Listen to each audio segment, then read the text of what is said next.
Hey, it's Paul Hill from itflea.com, and in this lesson, I'm going to be explaining group policy precedence. Now, precedence means the order or the way that things are done, and with group policy, there is a specific order in which group policy objects or GP settings are applied. It's important to understand this because from time to time, you'll have multiple GPOs trying to configure the same setting, and you have to understand the precedence in order to understand which settings will be applied and which settings will be ignored. Now, the order that group policy runs is this. It starts with the local group policy. That is, if you hit the Windows button right now and type in gpedit.msc, you will be able to edit the local group policy. Now, this is the first thing that is applied to the computer, and it's also viewed as the least important. Next, any group policy objects that are assigned to your site are then applied.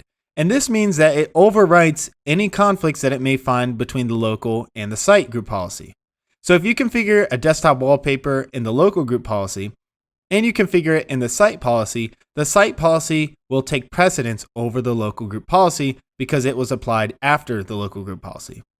Next in the order is the domain policy. So any policies assigned to the domain will now be applied on top of the site and local settings. Next, we have the organizational unit. And this is any GPO that is linked to a specific OU. Also, that goes for sub-OUs. So if there's an organizational unit within an organizational unit, the sub-OU will be applied last, and therefore its settings will take precedence over anything that is above it. Now, finally, we have enforced group policy objects. Now, this is any GPO where you've right-clicked and choose to enforce the GPO. So just a quick recap, you start with local, that's the least important GPO because it's the first one that is computed.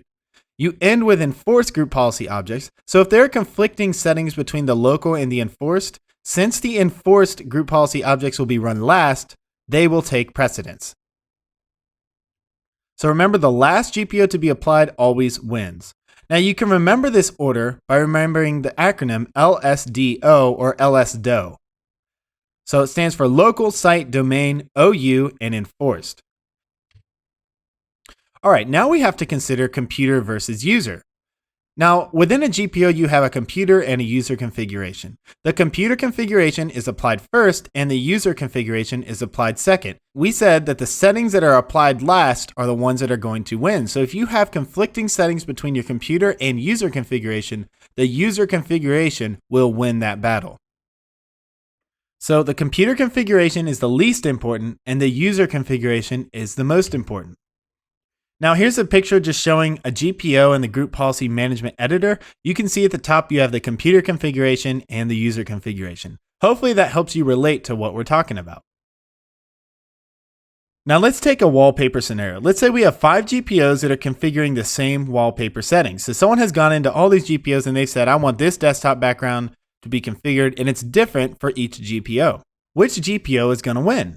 Well, in order to know this, we're going to have to remember LSDO, which is local, site, domain, OU, and enforced.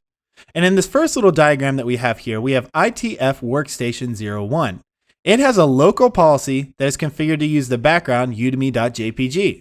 In this scenario, the local is going to win because nothing else is configured. But say another administrator comes behind and they add a site policy that configures pauliscool.jpg. We can remember that the S or site is the second item in the order of precedence, so pauliscool.jpg will take effect over udemy.jpg. So this desktop background will be assigned. Now, if someone came through and assigned a domain policy and configured itflea.jpg should be the background, then that GPO will overwrite the udemy.jpg and the pauliscool.jpg, and it will take precedence. So to help you understand what's going on, is your computer is going to update its group policy. It's going to use this local policy. It's going to apply udemy.jpg as the background. Then it's going to get down to the site policy, and it's going to apply pauliscool.jpg. And then it's going to get to the domain policies, and it's going to apply itflea.jpg. And this is the final setting that will be set in place on this computer. Now we also have organizational units. So if we had a GPO assigned to the OU domain computers, and it configured ITF logo to be the background, then it would take precedence over all the other ones because it's at the organizational unit level. Now, if we had a sub-OU and it was called workstations, and we assigned a GPO to that sub OU called basketball.jpg, it would take effect over all of the GPOs above it. So we can see here we started with local, we went down to site, we went down to domain, and we went down to OU and then sub OU, and the sub OU is taking precedence over all of the other options. Now we still haven't covered enforced. So if we wanted to enforce one of these policies, say we take itflee.com and we enforce this policy, what do you think is going to win? Well, we know in our acronym, enforce is the last item in the order of precedence. So if we take a look, itflee.com, the domain policy that is enforced, will take precedence over all the other GPOs because it is enforced. Now, with in-group policy, there is something called blocked inheritance. And this is a term that is used when it comes to organizational units. An OU can block its inheritance, which means only GPOs inside of that OU will apply, except for enforced GPOs that are above the OU. Now, to block inheritance, you simply right-click on the OU like you see in this image, and you choose block inheritance. So in this particular circumstance, the test, you can barely see it here, but in the bottom there's test GPO. You can only see the first two letters. So you see TE, that stands for test GPO. So if we were to block inheritance on this OU, the default domain policy would not apply, but the test GPO would apply, okay? Now let's take another example, and let's just say at itflee.com, we have the itflee.jpg configured, and then at the OU itflee, we have ITF logo, and then we have Paul is cool under administrators. We can see that represented down here. Now, the group policy objects are actually called itflee.jpg. You wouldn't necessarily do that. You could do it that way, but normally it would be called something like desktop background or something silly like that. Just to make it clear, I have named them what the actual desktop background file name is, just to help it be a little bit more clear. So in this particular scenario, we have itflee.jpg linked to itflee.com. We can see that's represented up here. Then we have itflogo.jpg linked to the itflee OU. We can see that's referenced right here. And then under administrators, we have pauliscool.jpg.